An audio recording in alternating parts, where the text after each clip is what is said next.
Welcome everybody to Pipebomb Radio NYC.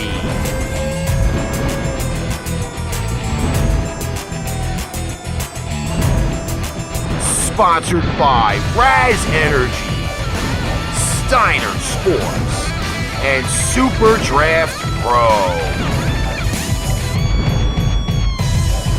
Here is your host, Ricky, a.k.a. the Prez, Litwinkowich.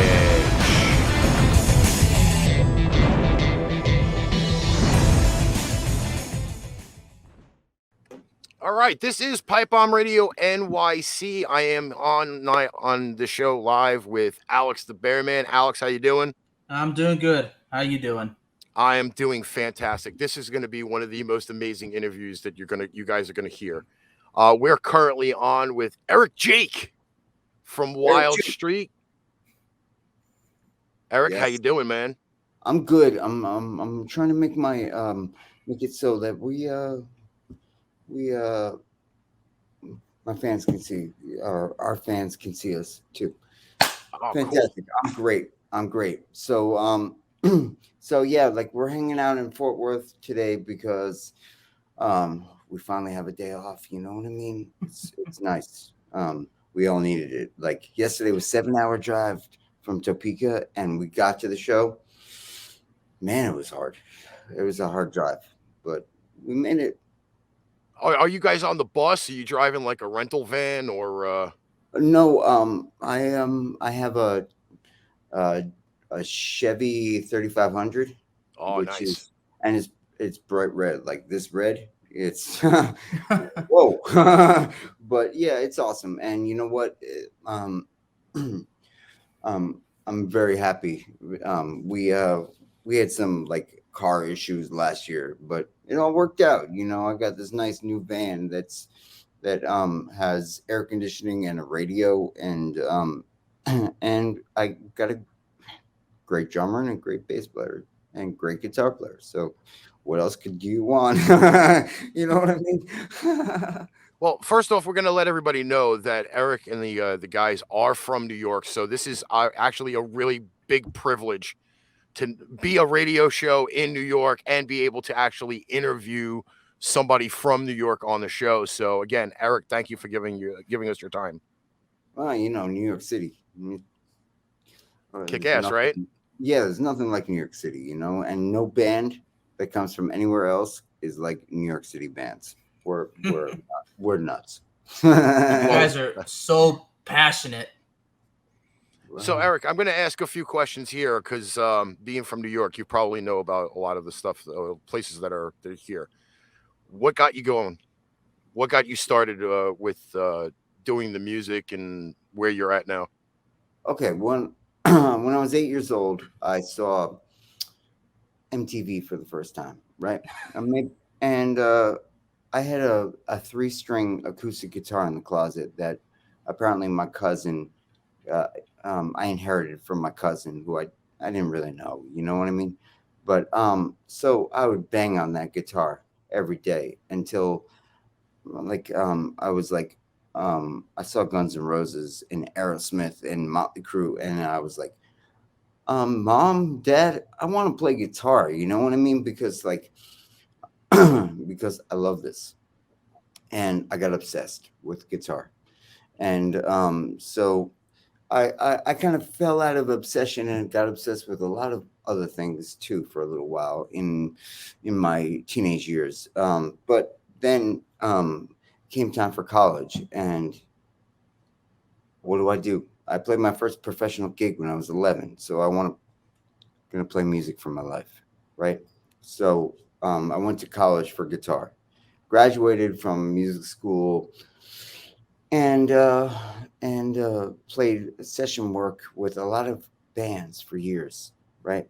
And then I started Wildstreet, and everything's been better since Wildstreet. So Eric, I gotta ask, so the moment that you basically found that interest, you were basically hooked from that moment on, and you've never let go. Well, yeah, like if you think about it, like Slash is still one of my favorite guitar players.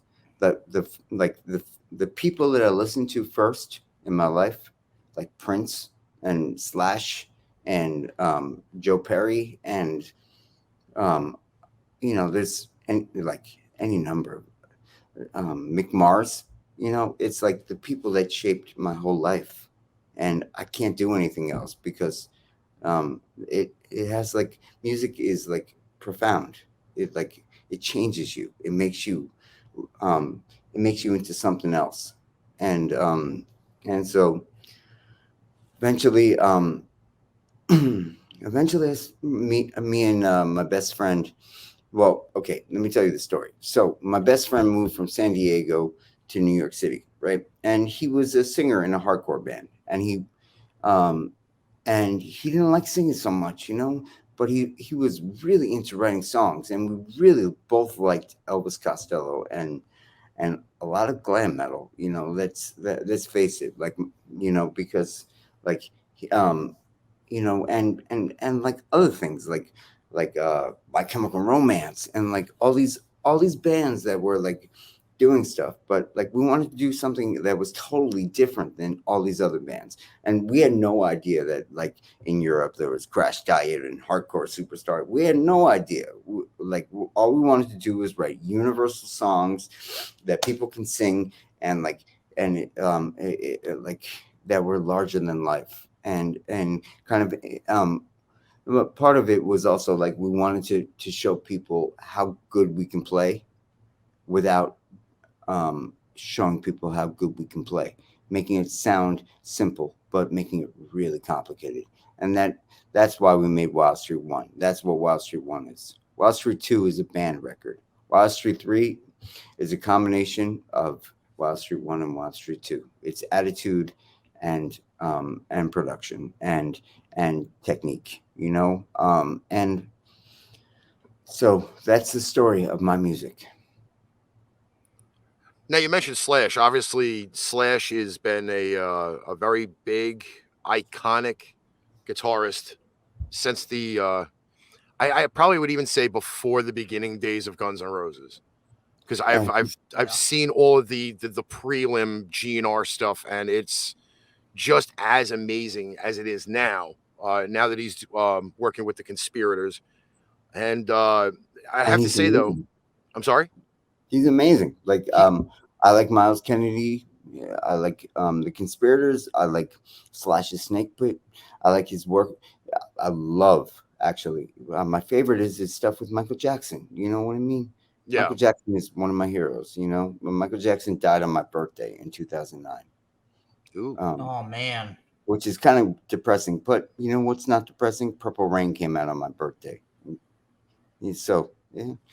And George Michael was born. So like there's a lot of good things that happen on in June 25th. You know what I mean? Wild Street 3 came out. And we played the Whiskey a Go-Go this year. So many good things. But Michael Jackson is one of my favorites. So if you were to put yourself like in a comparison level, like you guys have been around for a while now. You've obviously played with a lot of great bands. I saw you played with Black Veil Brides, which is one of my personal favorites currently, like right now, just hearing all of their music. We were at Rockfest this week, and we got to, we were lucky enough to stand in the press pit, I guess. Yeah. And man, Black Veil Brides are so good. Like they've been good ever since I've seen them. Like 2013, we played with them at I think it was called the PlayStation Theater at that time. It's in Midtown, and it's a big room, and it was sold out, and it was a great show. But man, they've been so good. They're so good. I respect them.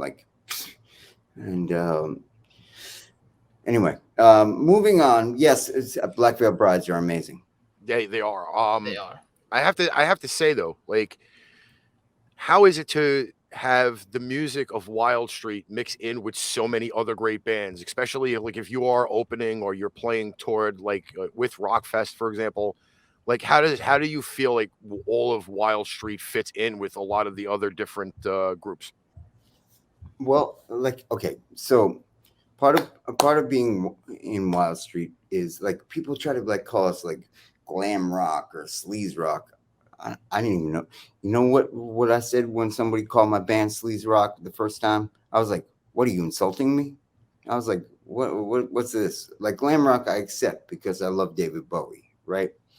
But like we are just we're playing hard rock, and it's song minded, right? So we can fit in with anything, really, because that's why, like, if you listen to One Tattoo, which is totally different than anything Wild Street has ever done, right?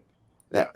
And then you listen to Tennessee Cocaine, for example. It's more bandy and more rock oriented.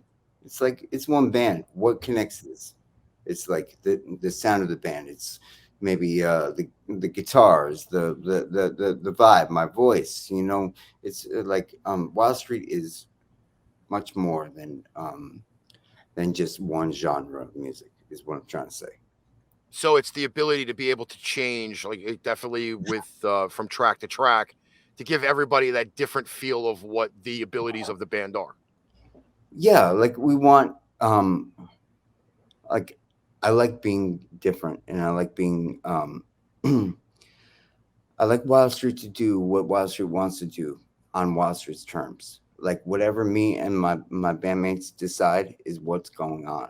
Like I'm not going to try to be anything that I'm not, and I'm not going to like try to force us into anything. Like I just I like rock music. I've always liked rock music since I was a kid. And I like other kinds of music. If we want to play that kind of music, that's fine too. I, it's like Wall Street doesn't set limits. I don't set limits on things. You know what I mean? It's like you Absolutely. don't know where your creative mind is going to lead in 5 years. That is Just true. Absolutely. just rock. Don't think about it. That's Go ahead, Alex. Eric, I was actually, learning a whole lot about the band, and I spent almost 2 days listening to y'all's music because I had to go back because it's just so absolutely brilliant. And I was reading that you guys have toured in Europe, and that you guys have even toured in France and in Switzerland. But I gotta Mhm. ask, in what country in Europe was the best country to perform in, and why? Well, okay. Let me tell you this. Last year we were one of the only bands in the world who went to Europe. Okay, like Hmm. it was Wild Street and no one else. Maybe Guns N' Roses. You know what I mean? Like, and so let's just say like I can say that every place that we've played is great. And fans are not, there's no better shows or worse shows. It's sometimes the smallest show that we ever play, like the biggest dive bar is the best show ever. Like for example, last like Rockfest, maybe we were stuck in our heads because it was a lot of people, but last night killed it. We killed it. Booby Trap Bar in Topeka, Kansas. We killed it. So sometimes it's just about like eh, it's like we bring it, no matter what. So I can't say what is the best country that we played. Swiss Rock Cruise last year was absolutely amazing. Thank you again, Daniel, for like that was last year was insane. And and our, our our our booking agent in Europe, they're awesome. The No Name Agency, and that's Christian Pinto. He's like, thank you. Like last year, like in Martial, how do I say it? I can't remember. And Lyon, like It's my they're- hometown. I was actually born in Lyon. it's like amazing, like amazing. Oh, Like the shows, like like the fans were so into it because everybody's been so pandemic. You know what I mean? right. Yeah. Eh, It was just good to finally have a blessing to actually go to live concerts again. I mean, you just yeah, totally made my day. You perform in my hometown of Lyon. I mean, that feels so good. yeah, we killed it at this place called Rock and Eat, and you know what? It was one of the best shows of last year, and it was about half full. But for pandemic crowds, god damn, that's great. You know what I mean? It's like this year is different. It's a little different. It's starting to get back to normal. So like you expect more people and you expect more things, but last year people were at home and scared. You know what I mean? Oh, definitely. We know all about that here in New York City. Oh, Yes. yeah. I'm in the state of Texas, so it was kind of we don't care. Yeah, exactly. That's I know Texas. because I was in Texas most of last year too. Yeah, but that's Texas for you. Rocks, you know what I mean? So defiant to what the government tells us. All right, so we're gonna get up one of the first Wildstreet tracks to ever play on Pipebomb Radio NYC, and just to let you know, Eric, tomorrow, because this is pre-recorded, is being recorded on the 18th of July. July 19th is our 300th episode, so we are going to be airing some Wildstreet on the air tomorrow.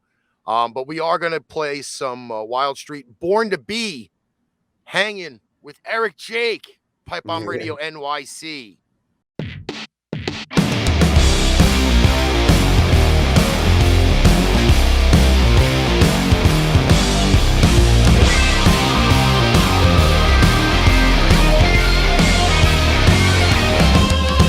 Sick of waiting, anticipating, close to breaking. You are the one. Thoughts are racing, you can't stop pacing. No, you can't go on. Dilation inside of you. Desperation, what you gonna do? A regeneration, become the one you were born to be. A leap of faith is what it takes for you to make it. Burning up inside, no reason why you won't take it. Welcome to the revolution.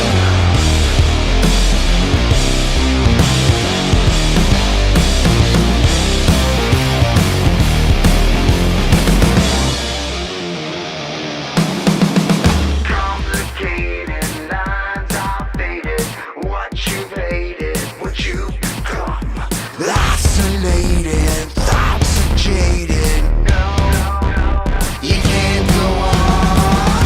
Frustration inside of you. Desperation, what you gonna do? Vindication, the time has come. You will become you were born to be. A leap of faith is what it takes for you to make it. Burning up inside, no reason why you won't take it. Don't be afraid, no matter what they say. You just can't break it. Welcome to the revolution.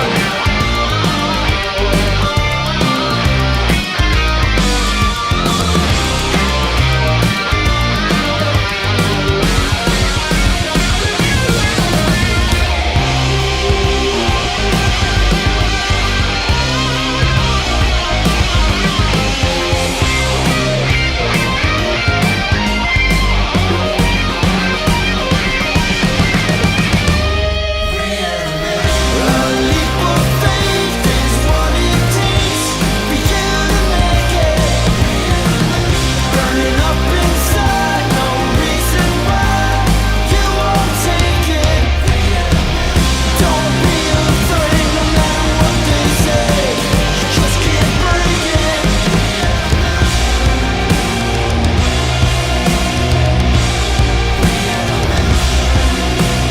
Welcome to the revolution.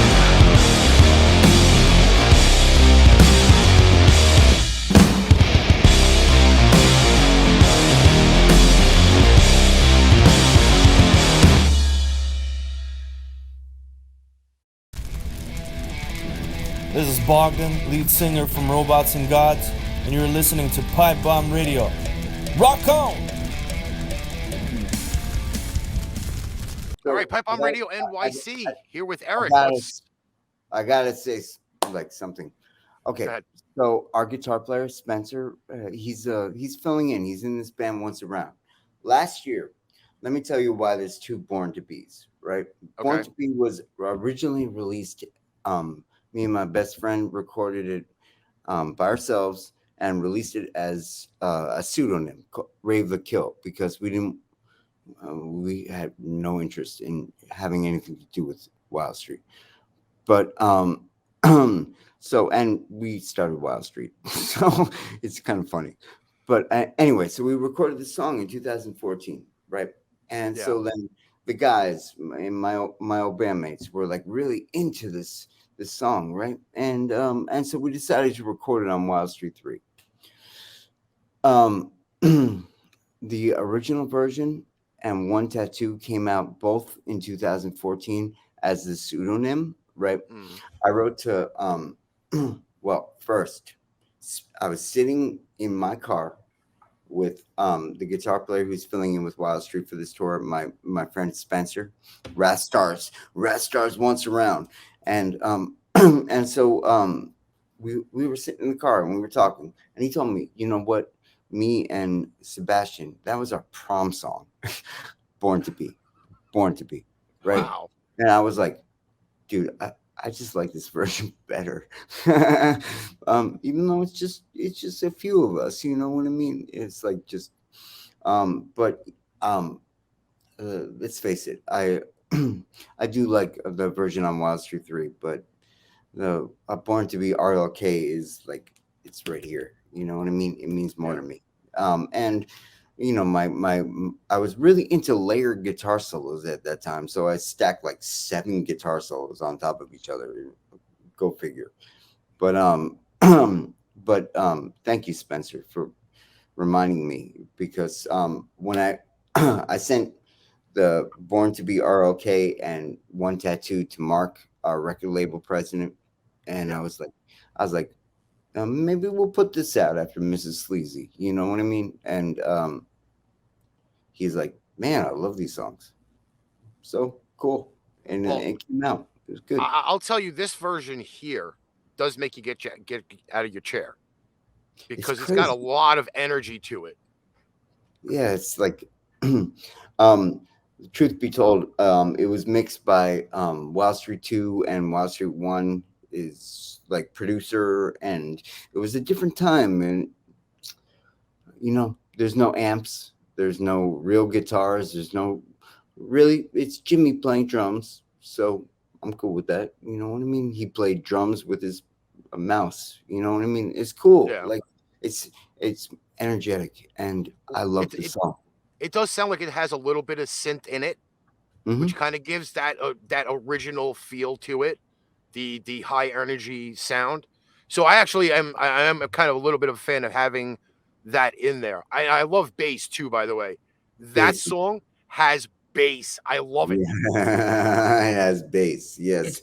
It's brilliant on so many levels. I mean, I don't even know where to start where I say, what do I like about the song? I mean, when I'm in that situation, I just say, well, I just feel so blessed and grateful that I got to listen to such a fantastic song.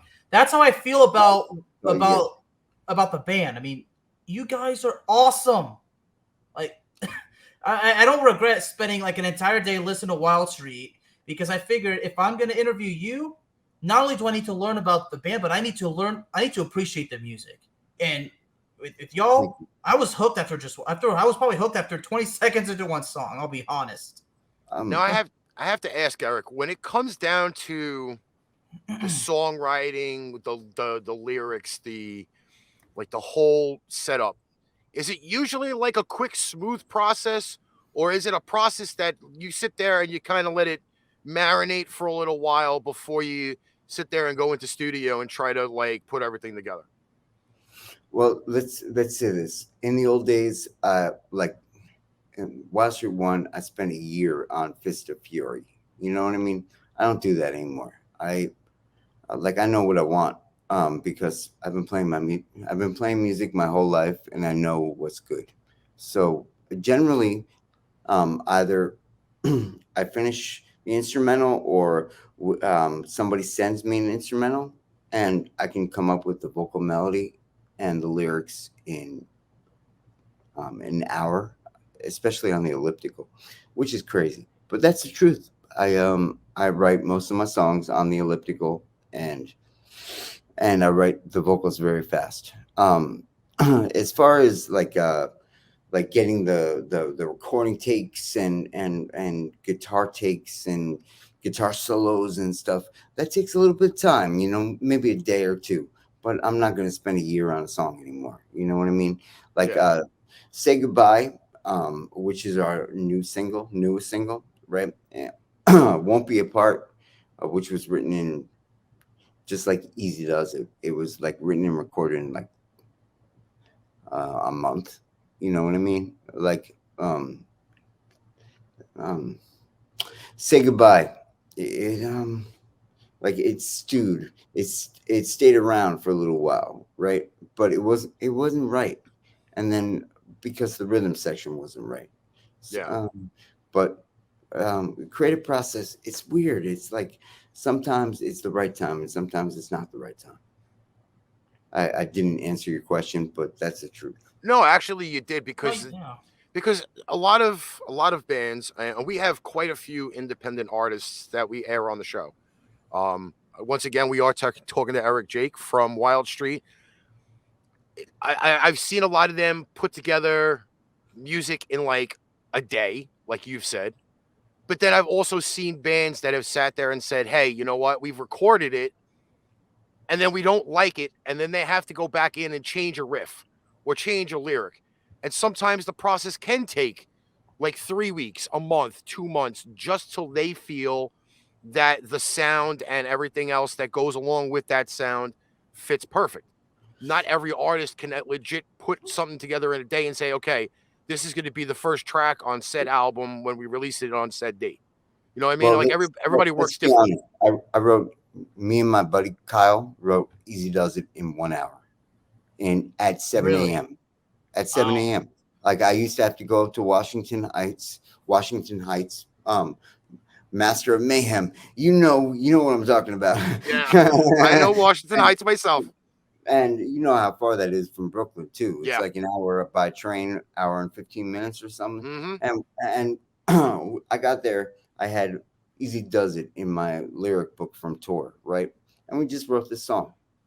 Like sometimes it takes an hour. Sometimes figuring it out and making it right takes a little bit longer. But like Easy Does It has like 4 million YouTube views. You know, it has 600,000 streams. You know, it's like people love that song. But it was written. The truth is, it was written in 1 hour, and I spent like a year on Fist of Fury, right? And it doesn't have that kind of reach. You know what I mean? Fans like what they like. I can tell at shows that fans really. I can tell at shows and by YouTube views and Spotify streams that fans love Set It Off, right? And I love singing that live. You know what I mean? Poison Kiss, another one of our music videos. Fans love it. It's like people associate Wildstreet with Poison Kiss.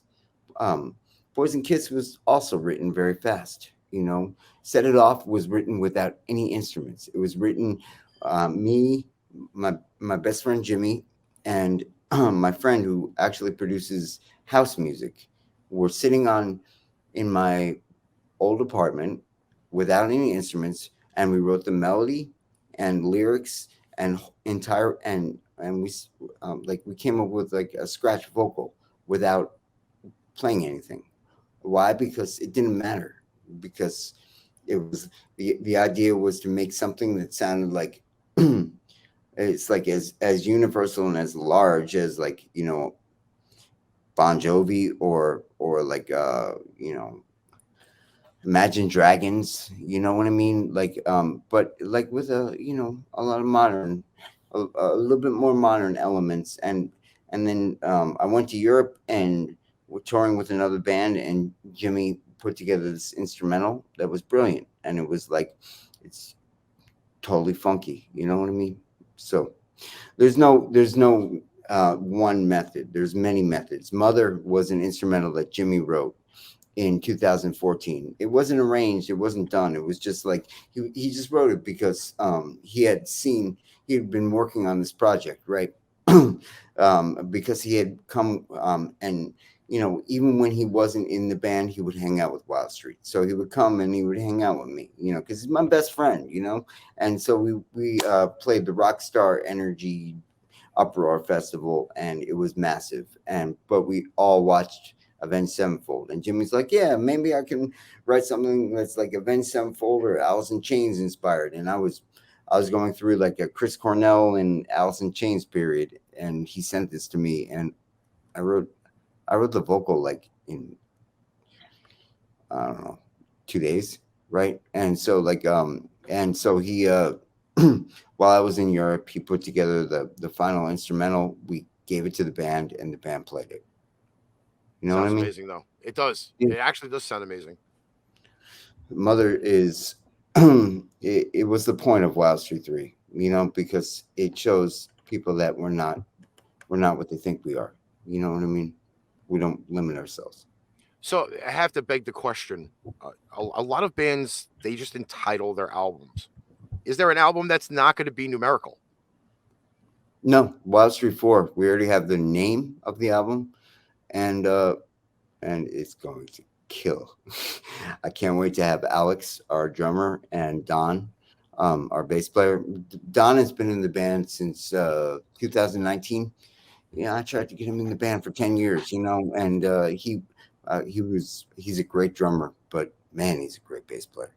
So I just like Wildstreet 4 is going to be a band record. It's not going to be it's going to be about writing songs together and coming up with what we want to do, because I feel like what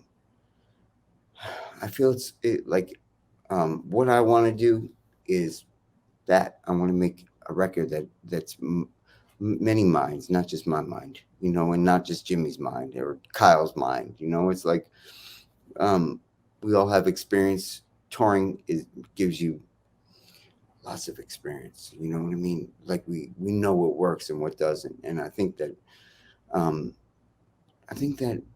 that's the way. So I stand by this. So I don't take myself too seriously, but I'm definitely convinced about this. All right, Alex, you got something for me? Yeah, you seem solidified in your decision, and I can tell based on how brilliant y'all's music is. I mean, y'all are basically beyond the point, like where y'all know what you're doing, and you guys are very passionate, and you feel very good, and you guys have strategies and plans. So I think y'all are doing a very good job. Man, we're getting there. We're almost there. You know what I mean? It's like it's hard. You know, like it's rock music is hard because it. Well, when that's about having a passion. When you have a passion about something, you know it's going to be hard, and I think it's the challenge that really motivates us to really have that passion. Okay. Yeah, it's just you just love your life through rock music. You know what I mean? Love your life. Like that's all I gotta say. Because Okay, before we, oh, sorry, go ahead. Go ahead, please. So before we get to the next track, I have the 5 questions of death. Now, the 5 questions of death normally are things that we can actually get to know the artists with.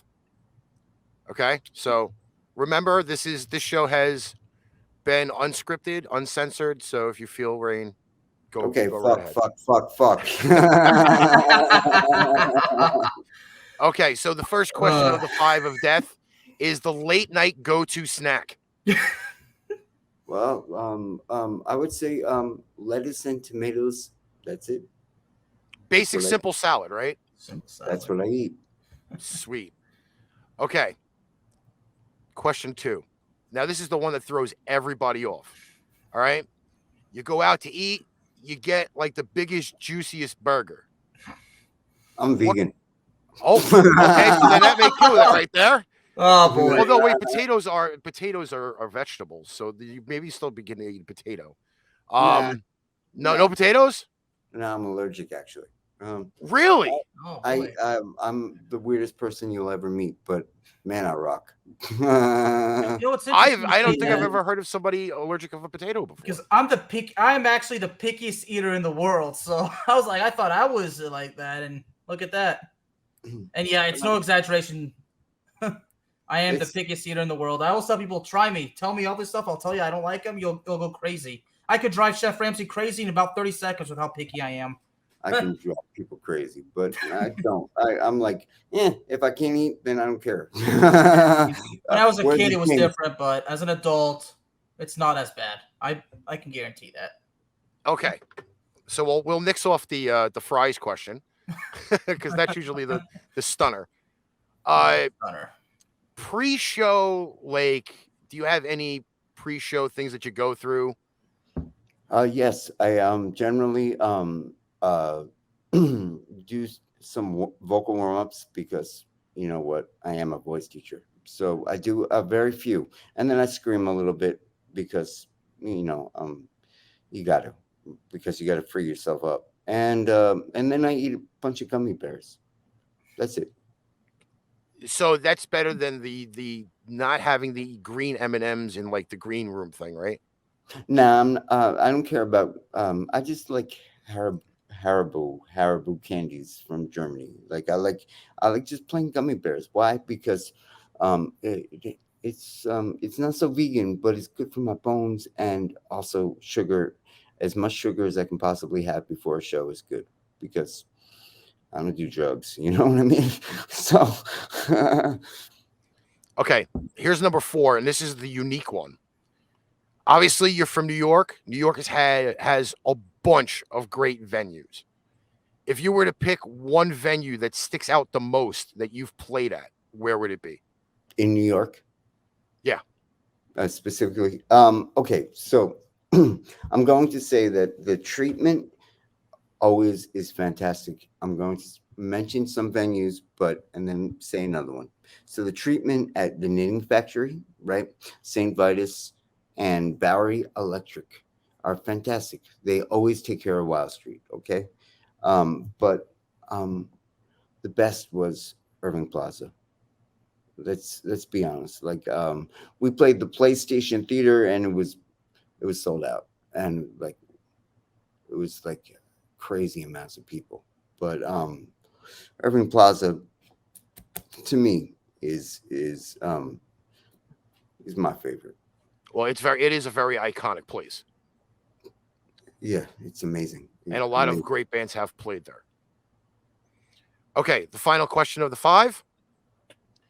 The most iconic show you would play with, groups you'd play with, and the venue. Okay, and the venue. Okay, easy. I'm from New York, Madison Square Garden. That's the venue. I would say Guns N' Roses, Wildstreet, Hardcore Superstar, and Wolfgang, Eddie Van Halen's kid. You know, his record is so good. It's the best record of 2021, besides mine, of course. You know what I mean. No, I think Wildstreet can move ahead of that one a little bit. Most definitely, no doubt about it. It's crazy. But okay, so and 69 Eyes would play, and Once Around would open. Why? Because that is a pretty knockout lineup right there. I would say so. That is a pretty it's big something knockout lineup. for everyone. You know what I mean? It's something for everyone. Definitely. All right, we're going to get up another Wildstreet track. Again, we thank Eric for giving us some time to be able to interview him and get to know him, because that's one of the things that we love to do on Pipebomb Radio NYC is to get to know all of the artists, get them shown. A lot of things pop, and again, this show here, indie, so we try to do our best with that. We have One Tattoo by Wildstreet. This is Pipebomb Radio NYC. Rat Stars. Space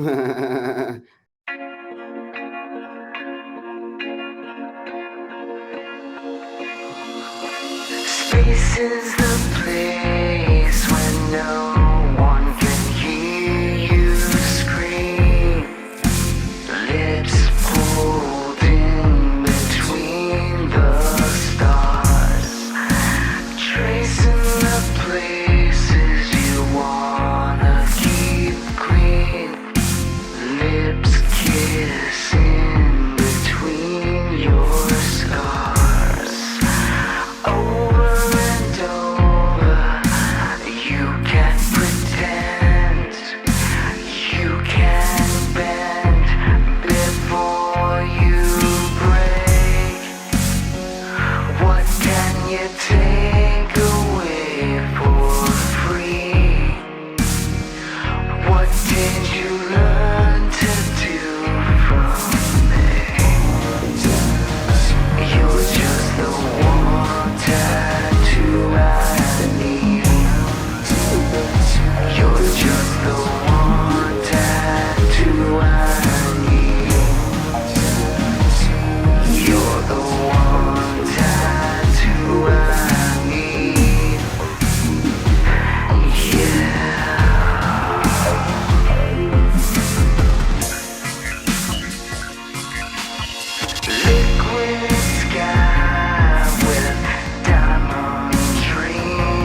This is Ollie of Pressure, and you're listening to Pipebomb Radio in New York City. It's not just a name, it's an attitude. Pipebomb Radio NYC on with Eric Jayk, Wildstreet. What's up? How Dude, are you? that track is still sick. I've heard it 7 times, and it gets better and better every time. Thank you so much. That was my 6th time listening to it. I'm probably gonna listen to it at least 10 more times today. I'm not even kidding. Thank you so much. I mean, no, thank you. I have to say, Eric, Doug had you set the center review up with us. Okay, so shout out to Doug, by the way, because he says he has a lot more lined up for us. So we have to legit get out the gloves and sticks and just try to bat them out. Doug is the best. I got to hang out with him, and he's the sweetest dude. And he's just he's been a Wildstreet supporter for a while, and I got to meet him face to face for the first time this year, and it was no disappointment. The dude's awesome. You know what I mean? It's really So cool. you're at Rockfest right now. Obviously, you guys are kicking ass like you did last night. What is up after Rockfest? What do we get to see Wildstreet do? Well, Thursday we're heading to Mexico, and we play 4 shows, and this is the biggest thing in my life. Let's face it, like Mexico is huge for us. We have the most fan base in Mexico, and I can tell you the story one day, but we'll skip to. So Tuesday we're at the Dead Horse in San Angelo. Wednesday we're in Laredo, Texas, at Wonder Theater, I believe, or Wonder Lounge. Thursday we play at Monterey. Friday in Querétaro, I believe, and Saturday in Toluca, and Sunday in Mexico City. And this has been in the works since 2019. It's really huge for us because my friend Christian, who runs this company, Bear Stain Entertainment, he's been wanting to have Wildstreet in Mexico, and so we finally did it. You know what I mean? And we call our tour Kings of the World, right? It's like we're getting there a little bit at a time. You know what I mean? Yeah. So, but it's huge for me because I wanted to do this, and we have so many fans that are so into Wildstreet, and like it's weird when you have like a video that's viral, right? So like you have like scattered fans all across the world, and it stops this regional band thing, where you build your fan base regionally and then you expand. But when your fans, when you played Rocklahoma 2009, after putting out your first record, right? And so then all your fans are in the Midwest, right? And then you put out a music video that goes viral, and all your fans are scattered across the world. It's like it changes it changes the game, man. So we just it makes me really happy to be able to do this. So is there another break after the Mexico trip, or are you guys coming back, or are you still going to be out on the road? Well, we come back and we play Mississippi, Georgia, South Carolina, and Tennessee, and then we go back to New York for 2 weeks, and we're also playing Rocklahoma this year. So, and the Rocklahoma tour is a bit longer than this tour. It's about a month, right? Wow. So we go out for a month, and then we come back to New York. We give everybody a little bit of time off, and then we write a new record. That's my plan for the fall.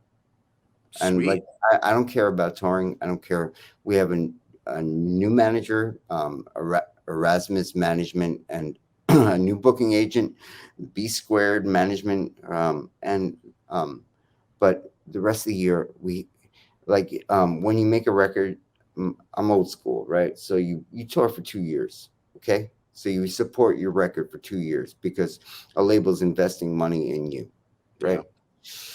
Yeah.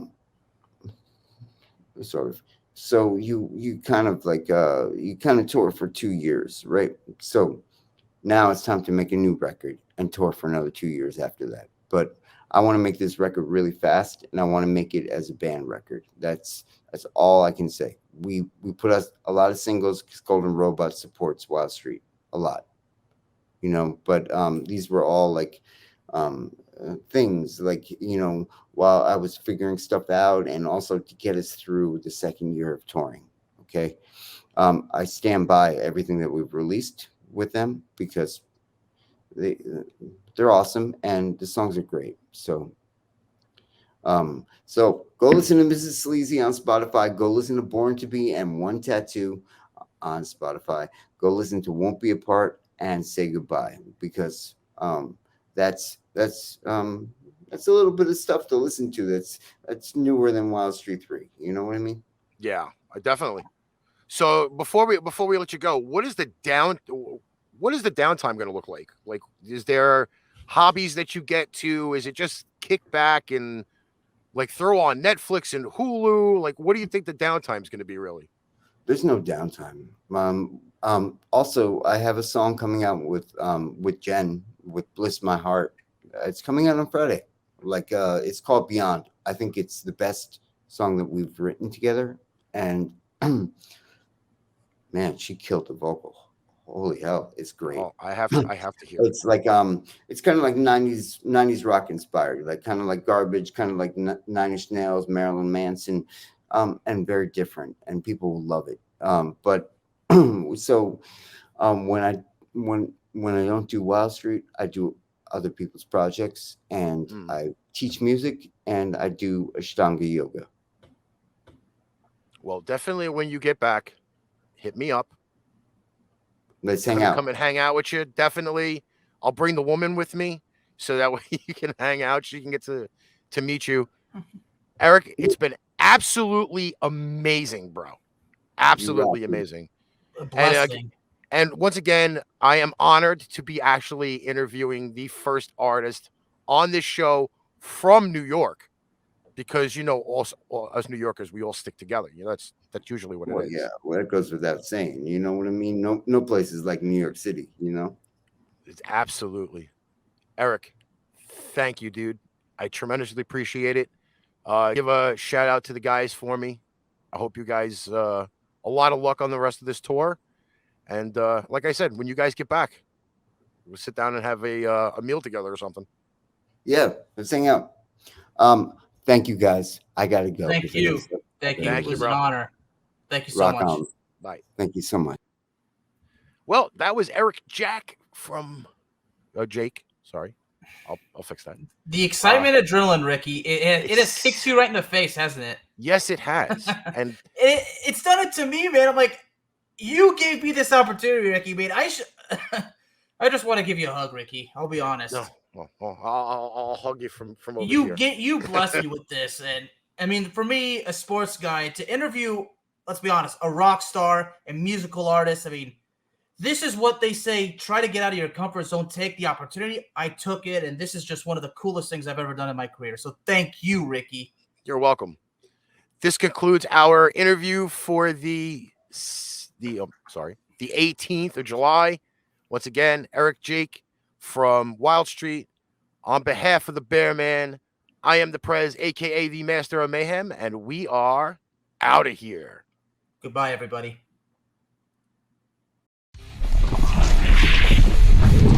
Pipebomb Radio NYC, your home for music and entertainment, every Tuesday, Wednesday, and Friday, 4 p.m. Eastern Standard Time on Spreaker.com.